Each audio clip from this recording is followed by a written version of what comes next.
Let's say you're driving along, mind your own business, and all of a sudden one of your tires experiences a sudden and violent loss of pressure, also known as blowout. Not that kind of blowout. Yeah, that's what I heard just before the tire blew out. You're right, it was a shot. Yes, that kind of blowout. So you pull over, use some words that would get this video demonetized on YouTube, and then you open up your trunk and get your spare tire, tire iron, and emergency jack, and get to work taking off the wheel. But it's dark and rainy, and cars are flying by every which way. How long do you really want to be on the side of the road? On Friday night, during the peak of the winter storm, troopers were helping two drivers who'd crashed on eastbound I-94 near Shane in Detroit. With lights flashing, one trooper walked back to the patrol car while the other went to check on the motorists. Now, I've had a few flat tires in my day, but fortunately I've never had to do a roadside tire change. But over the years I've accumulated a number of tools that hopefully would make that process a little bit quicker if it does actually happen.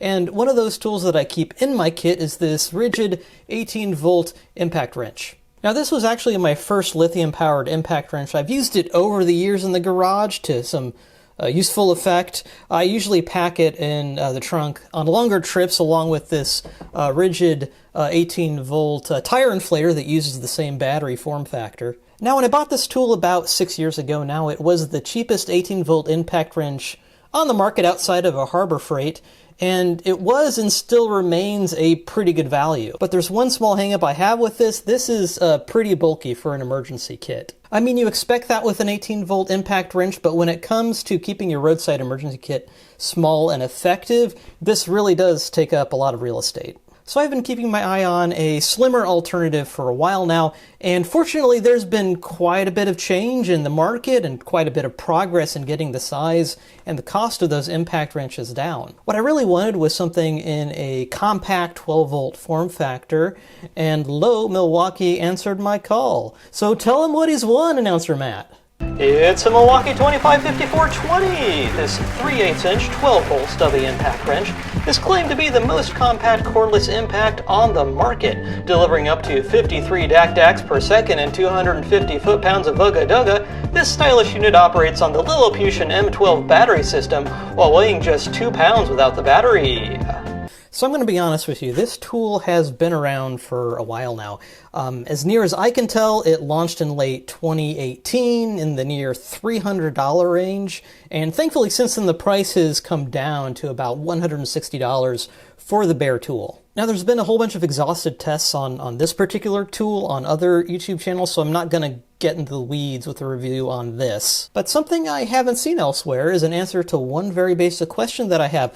Will this compact tool remove the wheel nuts off of my Subaru Crosstrek with this compact M12 1.5 amp hour battery? Now, all the reviews that I've seen and all of Milwaukee's press materials demonstrate this tool being used with a larger 4 amp hour battery, and that makes sense if you're testing for maximum power, but I wanted to know, in a real-world test, could I remove the wheel nuts using the smaller M12 battery? Because remember, we are trying to reduce and add lightness to our emergency toolkit. To get to the bottom of this, I arranged a quick and simple test on the 2021 Subaru Crosstrek Sport.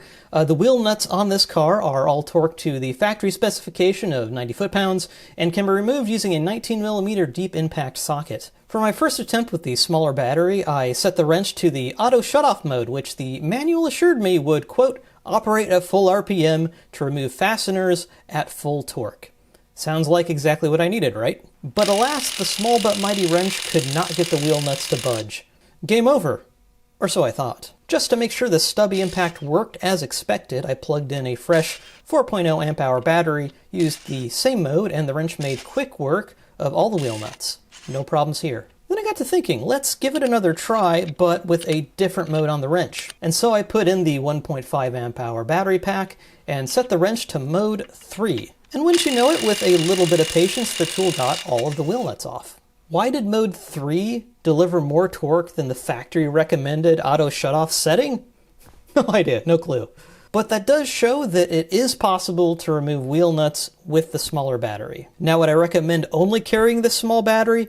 No, not really. This wrench really struggles with the smaller battery, and if that battery has been sitting around discharging in your trunk for a while, I'm not sure it would have enough punch to do the job. Now I will say this compact impact wrench is a lot easier to handle than the old rigid 18-volt mid-torque, even with its larger 4-amp battery here.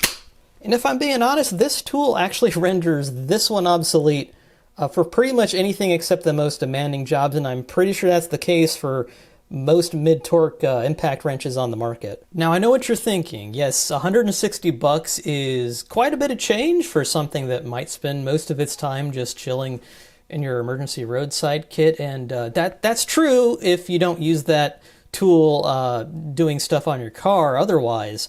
But hear me out. I have an alternative for you, and I think you're going to like it. Take it away, Announcer Matt. It's a Harbor Freight half-inch drive breaker bar. This 2.5-pound chrome vanadium steel breaker bar gives you 18 inches of leverage and a swivel head. That's breaker bar. You'll either break the nut free, destroy the nut, or destroy the bar.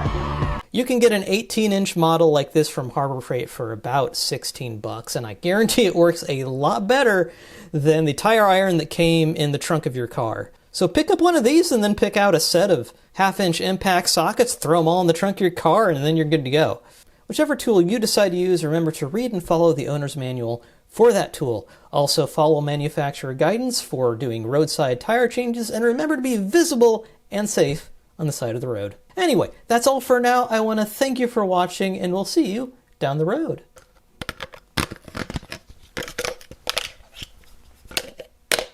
How do it work?